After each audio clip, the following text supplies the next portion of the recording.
వచనం. నేను మిమ్ము గురించి ఉద్దేశించిన సంగతులను నేను ఎరుగుదును.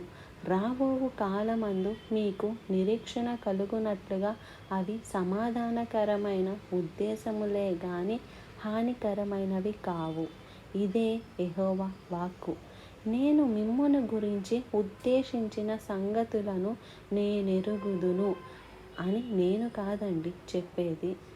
ఎవరు చెప్పలేదు. ఆ మాటలను చెప్పేది మన దేవుడు, యెహోవా వాక్కు. దేవునికి మన పట్ల గొప్ప తలంపులు ఉన్నాయి. ఆయన మన కొరకు కలిగిన ఉద్దేశాలు అత్యున్నతమైనవండి. మన ఉద్దేశాలన్నీ భూ సంబంధమైనవి, తాత్కాలికమైనవి. How much you are planning? ఎంత నీవు ప్రణాళిక వేసుకుంటున్నావు? ఒక రోజుకా, 2 రోజులకా, 1 సంవత్సరంకా, 2 సంవత్సరాలకా? అంతే కదా.